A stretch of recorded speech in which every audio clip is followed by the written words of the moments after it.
귀하게 준비한 부동산 실무 정보를 알려주는 귀준입니다. 자, 오늘은 조합원 창립총회에 대해서 알아보겠습니다. 자, 먼저 조합원 창립총회는 무엇인지에 대해서 좀 알아볼 텐데요. 지역주택조합 사업의 첫 시작을 알리는 가장 중요한 행사가 바로 조합원 창립총회라고 보시면 됩니다. 자, 이는 왜냐면 추진위원회에서 사업을 추진하면서 확정되지 않은 사항을 조합원들이 50% 이상 모집이 되고 집결한 상태에서 조합원 개인들이 처음으로 사업에 대한 중요한 여러 가지 안건 사항들에 대해서 직접 선출하고 결정하는, 자, 조합 사업의 신속한 사업 추진을 위한 첫 단추를 끼는 아주 중요한 행사라고 보시면 됩니다. 자, 그러면 창립총회의 요건에는 무엇이냐? 우선 총 공급 세대수의 50% 이상 조합원이 모집이 돼야 됩니다. 자, 이는 왜 그러냐면 조합 설립 인가 신청을 하기 위해서는요, 토지 사용 승낙률이 80% 이상, 그 다음에 요즘에 이제 법이 바뀌어서 소유권도 들어갔지만 토지 소유권 15% 이상, 그 다음에 여기에 조합원 모집률이 총 공급 세대수의 50% 이상이 충족되어야 설립인가 신청을 할 수가 있기 때문입니다. 네, 이렇기 때문에 창립총회를 하기 위해서는 전체 공급하는 세대수의 50% 이상의 조합원이 모집이 되고 나서 이제 창립총회를 진행하는 거고요. 자, 그러면 창립총회는 왜 하는가에 대해서 잠깐 설명드리겠습니다. 처음에 1편에서 말씀드렸는데 주택조합은 조합원 개인이 사업 주체입니다. 자, 사업의 주체지만 조합원이 한두 명도 아니고 수백 명씩 있는데 어떤 안건을 하나 하기 위해서 조합원들이 그때마다 모여가지고 할 수도 없고, 그 다음에 개개인끼리 막 쫓아다니면서 이 안건을 이렇게 해야 됩니다. 이런데 이렇게 사업을 추진하는데 한계가 있습니다. 그래서 조합원 개인에게 건별로 안건에 대한 승인을 요청할 수가 없습니다. 이런 이제 한계가 있기 때문에 조합장이 조합원을 대표해서 승인을 하고, 여기에 조합규약에서 규정한 반드시 조합원이 참석해서 승인해야 하는 사항을 제외하고는 창립총회를 통해서 조합원들에게 사전 승인을 받은 후 사업을 추진하게 됩니다. 자, 여기서 창립총회를 통해서 조합원들에게 사전 승인을 받는다는 것은 큰 틀에 대해서 사전 승인을 받고요. 여기 이제 반드시 조합원이 참석해야 승인을 해야 되는 상황에 대해서는 보통 이제 저희 나라에서 전국에 수십 개 수백 개 조합이 있다라 그러면 거기에 모든 조합에 들어가는 공통적인 사항입니다. 이거는 자, 이게 뭐냐면 조합 규약의 변경. 예, 조합 규약의 변경 사항에 대해서는 반드시 조합원들이 직접 출석을 해서 투표를 해서 찬성을 받은 다음에 이제 규약을 변경해야 되고요. 그 다음에 이제 조합이 외부로부터 자금을 차입할 경우, 그 다음에 시공사를 선정하거나 변경될 경우, 그 다음에 요게 좀 중요한 건데 조합원의 분담금이 이제 좀 변경될 겁니다. 이건 뭐냐면 내가 이 조합 아파트를 3억에 이제 우리가 이렇게 판다, 3억 원에 공급을 한다고 해서 조합원을 모집을 했는데 물가가 좀 상승을 하고 여러 가지 이런 외부 요인으로 인해서 한 2천만 원 올랐어요, 금액이. 그러면 2천만 원이 추가 분담금이 늘어나는 거잖아요. 이런 부분에 대해서는 조합원들이 또 반드시 모여가지고 총회를 해야 됩니다. 임시총회를 해서 그런 사항을 추인을 받고 추가 분담금을 내든 다른 방법을 찾든 그런 상태로 한 다음에 이제 변경을 해야 되기 때문에 조합원의 분담금이 변경된 경우에도 반드시 조합원들이 참석을 하셔야 되고, 그 다음에 조합장이 변경일 경우에도 마찬가지입니다. 여기에 업무 대행사가 변경될 경우에도 조합원들이 직접 출석해서 하셔야 되는 거고요. 그 다음에 사업계획이 변경 등이 있는 경우도 마찬가지입니다. 내가 200세대 공급, 예를 들어서 한 300세대 공급을 한다고 그랬는데 270세대로 줄었다든가, 세대수가 더 늘었다든가, 이런 사업 계획에 대해서 변경이 있을 경우에도 반드시 조합원이 참석해서 그 참석 조합원의 과반수 이상이 이제 뭐 이렇게 승인을 해야 되는 거고요. 통과가 되는 거고요. 그 다음에 이제 창립총회에 대한 주요 안건입니다. 이제 그 전자의 그 이제 여기 뭐 총회란 무엇인가에 대해서 설명을 드렸으면 창립총회에는 주로 그러면 어떤 안건들이 들어가냐, 거기에 대해서 좀 말씀드리겠습니다. 보통 이제 조합마다 좀 많이 있습니다. 여기 있는 안건들이 기본적으로 다 들어가야 되는 거예요. 뭐 조합규약 승인, 선거관리위원회 구성, 그 다음에 뭐 조합장 선출권, 그 다음에 추진위원회가 기수행한 업무 승인이라든가, 그 다음에 사업 추진 관련 협력업체의 추인권, 협력업체는 뭐 설계, 법무, 세무, 광고, 업무대행, 뭐 분양대행 같은 것들이고요. 그 다음에 조합 운영비의 사용에 대한 그 승인 및 그 금액에 대한 예산 결의하는 거고요. 그 다음에 사업 시행 계획에 대한 그 건이고, 조합 설립 인가를 신청하겠다, 이렇게 이런 그 사업 인허가권에 관한 것도 들어가고요.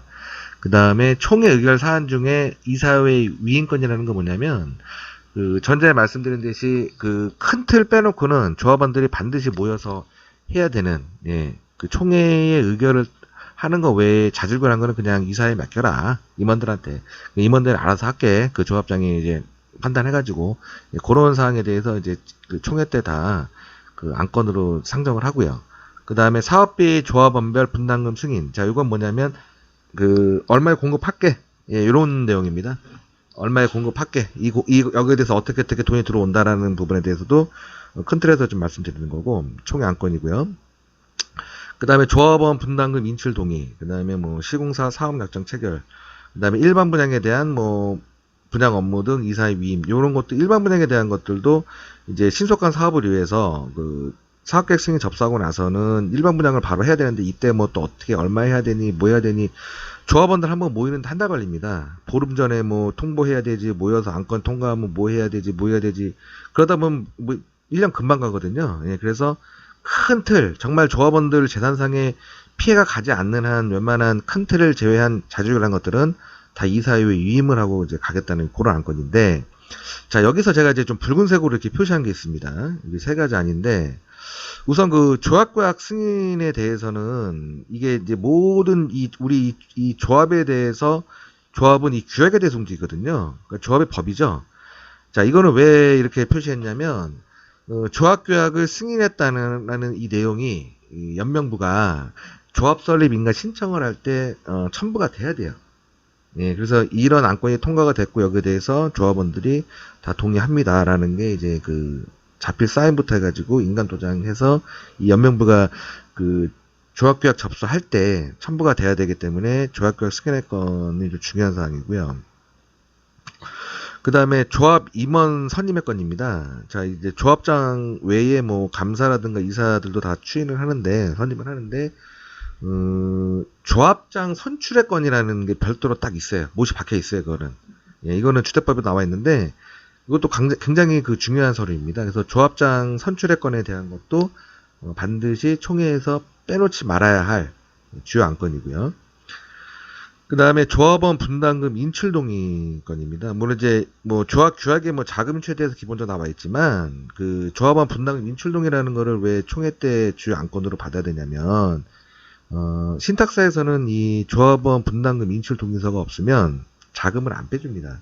물론 기존에 이제 아마 조합원 가입 계약을 하시게 되면 계약서 뒤에 다 붙어 있어요. 인출 동의서가 다 붙어 있고, 이제 그거를 통해 가지고 뭐 신탁하고 이렇게 협의해서 이제 자금도 인출하고 진행을 하지만, 최종적으로는 창립총회를 통해서 도장 날인된 이걸 통해서 이 자금 인출 동의서가 신탁에 다 들어가 줘야 나중에 신탁도 문제가 없고요. 자금 뺀 대해서. 그 다음에 이제 이 사업을 추진하는 이 조합이든 업무 대행사든 이상이 없기 때문에 이 분담금 인출 동의서는 반드시 날인이 돼서 들어와야 된다. 그래서 이런 것도 창립총회 주요 안건으로 반드시 필요하다. 그 내용입니다. 그 다음에 그 총회 의결 사항은 조합원의 100분의 20 이상이 직접 출석하여야 한다. 이거는 뭐냐면, 이것도 이제 전에 얘기했던 것처럼 그 뭐 조합규약 변경이라든가, 그다음에 조합의 뭐 자금 차입, 그다음에 시공사 변경, 그다음에 분담금 변경 등 이런 이제 주요 사항인데요. 이런 거는 이제 창립총회 이후에 임시총회를 통해서 이제 이 사태가 발생이 되면 조합원들이 모입니다. 임시적으로 모여서 총회를 해서 이제 바로바로 결정을 하는데, 이런 중요한 사항은 조합원이 100분의 20, 그러니까 전체 조합원의 20%가 직접 출석을 해서 해당 안건이 가결이 돼야만 업무 추진이 가능합니다. 예, 이것도 이제 신규 좀 강화가 돼서, 조합원이 이제 재산권 행사를 하는 데 있어서 직접 좀 참석을 해서 좀 소중한 재산을 지켜라. 그리고 이제 좀 강화된 거죠, 어떻게 보면은. 예, 그래서 이런 상황이고요. 그래서 이런 내용이 창립총회 주요 안건으로 좀 들어가야 되고요. 그다음 창립총회 이제 준비 사항입니다. 뭐 이제 큰 거는 없고요. 우선 이제 이거 마찬가지로 조합원 명부 있죠. 예, 명부는 이제 총회장 들어오실 때 아마 다 이게 사인하고 도장 찍고 이름하고 이런 거 적고 자필로 해서 다 적을 텐데, 요게 왜냐면 설립인가 신청 시에 꼭 첨부돼야 되는 서류이기 때문에 이 서류가 누락이 되면은 이거는 보안 맞아요. 그래서 또 하나하나 다 받으러다녀야 돼요, 조합원들한테. 그래서 이것도 이제 주택법 시행령 제20조 1 3항에 다 명시가 되어 있습니다. 그래서 조합원 명부는 반드시 좀 꼭 챙겨야 되는 부분이고요. 그 다음에 창립총회 주요 안건 같은 거, 예, 이런 부분에 대해서 전에 말씀드린 뭐 15가지, 20가지 조합마다 다릅니다. 근데 꼭 들어가야 되는 안건에 대해서는 이제 조합원들한테 다 배포를 좀 해야 되는 이런 준비를 해야 되고요. 서류 준비해야 되고요. 그 다음에 창립총회 공고문 및 안내문 같은 거를 이제 조합원에게 우편으로 발송 준비합니다. 창립총회 공고문은 뭐 보통 이제 홍보관에 다 붙여놓고요. 안내책자죠. 안내책자는 우편으로 다 발송을 합니다. 발송하고 나서 이제 문자로도 이제 안내를 하는데, 우편물 발송할 때는 서면결에서도 같이 첨부를 해서 좀 발송을 합니다. 서면결에서는 뭐냐면, 총회에 불참하는 조합원들 있잖아요. 뭐 시간이 안 돼서 못 오시는 분들. 그런 분들은 서면으로 찬성, 뭐 반대 부분을, 이렇게 결정을 하셔가지고 조합에 다시 좀 우편으로 재발송해 주셔야 이 서면결의를 통해서라도 가부 여부를 따져서 해당 안건을 또 통과를 시켜야 되거든요. 그래서 이 서면결에서도 굉장히 중요하고요. 그 다음에 속기사 및 동영상, 사진 촬영 준비도 좀 해야 되는데, 모든 총회 내용은요, 속기한 다음에 설립인가 신청 시의 증빙자료로 인허가증에 제출해야 됩니다.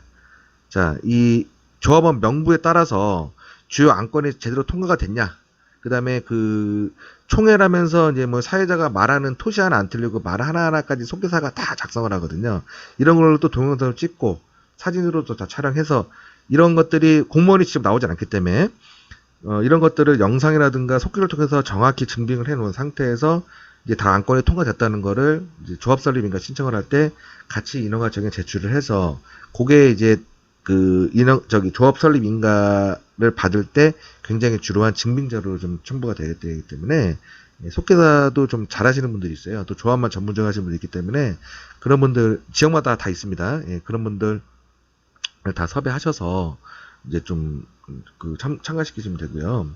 그 다음에 총회 행사장 섭외 및 행사 물품 준비, 이건 뭐 당연한 건데, 뭐 행사장까지라기 좀 그렇지만, 뭐 1000세대, 뭐 2000세대 이상 되는 조합이야 뭐 대학교 강당이라든가 뭐 큰 뭐 공연장이 됐든 큰 데를 섭외하시면 되는데, 뭐 이제 한 300~400세대 좀 비교적 작은 조합은 또 홍보관에서도 많이 하십니다. 그래서 총회 관련된 뭐 자료 같은 거 다 준비하셔서 진행하시면 되고요. 총회를 참석할 때는 조합원 본인은 신분증하고 임금도장은 반드시 좀 필수로 지참을 해야 되고, 대리인 같은 경우에는 대리인 신분증하고 대리인 도장, 그 다음에 조합원이 위임했다는 조합원 인감날이 된 위임장을 첨부해서 대리인도 참석이 가능합니다. 대신 이제 대리인은 조합마다 차이는 있지만 직계 좀비속에 한해서, 가족에 한해서 좀 진행을 하고요. 그렇게 대리인도 와서 좀 의결권을 좀 할 수가 있습니다. 자, 그래서 오늘은 창립총회에 대해서, 이게 양이 상당히 많아요, 사실. 그래서 원래 다 세부적으로 말씀드리려면 거의 뭐 1시간 이상을 해도 좀 모자란데, 큰 틀에서만 제가 좀 이렇게 오늘 말씀을 드렸고요. 그 다음은 이제 정말 조합을 추진하기 위한 정말 중요한 관문이죠. 창립총회 다음에 이제 총회가 끝나면 조합 설립 인가 접수를 하게 됩니다. 예, 그래서 다음 편에는 조합 설립 인가 접수에 대해서, 예, 또 한번 정보를 공유하도록 하겠습니다. 네, 오늘 여기까지 마치겠습니다. 감사합니다.